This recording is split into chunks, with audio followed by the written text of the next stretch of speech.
Cricket के दीवानों, welcome to my YouTube channel. क्या Misbah-ul Haq Pakistan test cricket coach कोच बन रहे हैं? क्या सरफराज अहमद पाकिस्तान के टेस्ट टीम के सिलेक्टर बन रहे हैं? क्या सऊद शकील पाकिस्तान टेस्ट टीम के कप्तान बन रहे हैं? आज बहुत कुछ है बात करने के लिए। सबसे पहले मैं बात करता हूँ मिसबाह-उल हक की। अगर आपने मिसबाह-उल हक को कोच बनाना है तो वकार यूनुस को भी ले आए, विक्की भाई को भी ले आए। इनको कोच बनाने का मतलब है कि आप 10 से 12 कदम पीछे जा रहे हैं। ये नहीं कहता कि मिसबाह-उल हक अच्छे प्लेयर नहीं थे, यूथ रिस्पेक्ट बहुत अच्छे प्लेयर थे, लेकिन डिफेंसिव माइंड जो उनका है वो तो वैसे ही है ना।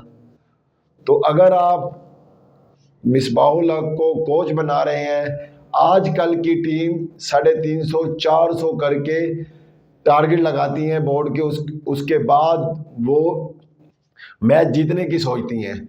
अगर आप जाके पिच पर खड़े होकर बॉलें बीट करनी है तो ऐसे तो मैच नहीं जीते जाते। जब मिसबा के दौर होता था तो ऐसे ही क्रिकेट खेली जाती थी, विकेट पे स्टे किया जाता था। लेकिन अब वो दौर चला गया है। अब तो टेस्ट में भी बहुत अच्छे स्ट्राइक रेट के साथ लोग खेल रहे होते हैं और 300-350-4 बोर्ड पे लगाते हैं और जीतने की सोचती हैं।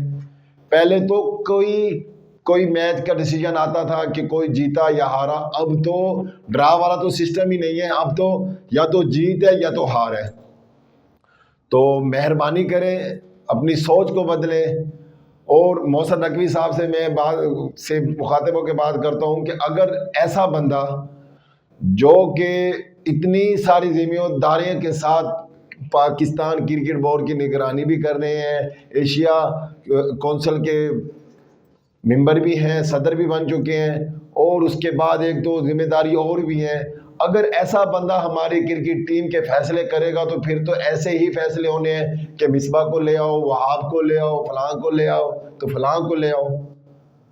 अगर आप इतना बिजी हैं तो किसी ऐसे बंदे को क्रिकेट के बारे में उसके हाथ में चेयरमैन बनाएं जो क्रिकेट के बारे में जानता हो। किसी दौर में जो क्रिकेट के जानने वाले आते थे तो वो तो संडे के भी छुट्टी नहीं करते थे क्योंकि इतना काम होता है पाकिस्तान क्रिकेट टीम में। लेकिन मोहसिन नकवी साहब तो ऑलरेडी इतनी सारी जॉब्स कर रहे हैं, फिर भी पाकिस्तान क्रिकेट टीम के मामला उनके हाथ में है। अगर बात की जाए सरफराज अहमद की तो वो बहुत ही अच्छा फैसला है कि उन्हें चीफ सेलेक्टर बनाया जा रहा है, क्योंकि जो चीफ सेलेक्टर होता है उसका मतलब ये है कि जिसको क्लब क्रिकेट की और डोमेस्टिक क्रिकेट की हर एक चीज़ का पता हो, और वो बंदा जिसने क्लब और डोमेस्टिक का कोई मैच ना छोड़ो। जब सरफराज अहमद अपनी पीक पर थे ना तो उस टाइम भी वो क्लब का या डोमेस्टिक का कोई मैच नहीं छोड़ते थे।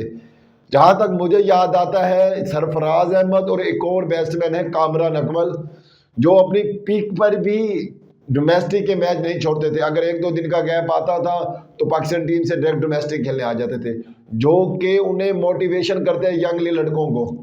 और बहुत ही अच्छा है कि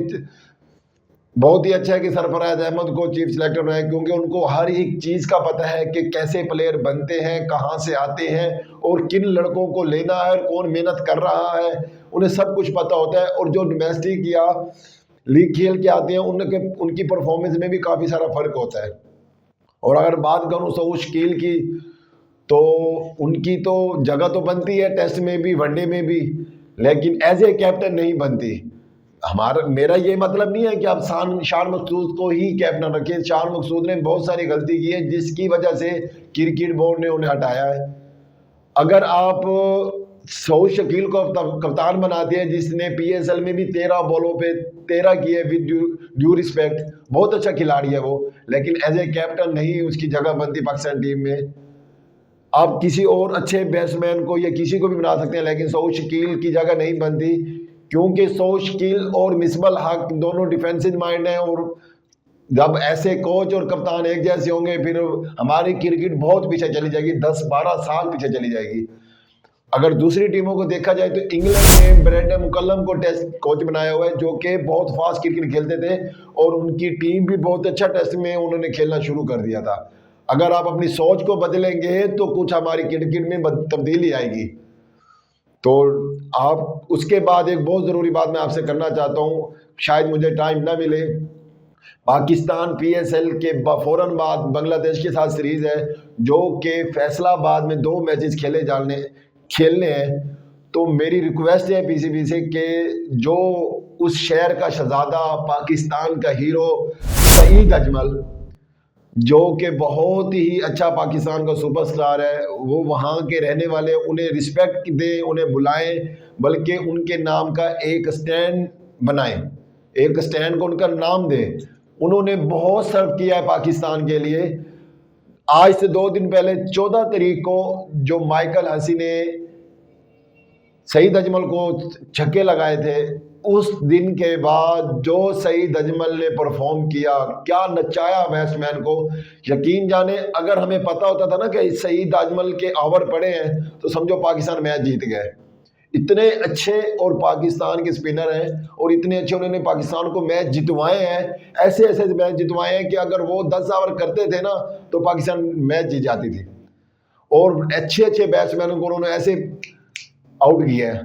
तो आप उन्हें रिस्पेक्ट दें, बहुत अच्छे हैं और उनके लिए आप इनको लीजर एक नाम उनका दें। अगर बहुत सारे स्टेडियम में पुराने खिलाड़ियों के नाम हैं जिनको हम नहीं जानते, या हमारी एज के कुछ लड़के जिन्हें नहीं जानते, वो भी हमारे लिए रिस्पेक्ट है। लेकिन अब न्यू लड़के हैं, जो न्यू 2012-13 की बात कर रहा हूँ, उन न्यू लड़के हैं, न्यू सुपरस्टार हैं, अगर उनका नाम लिखा जाएगा तो लोग ज़्यादा लाइक करेंगे उन्हें।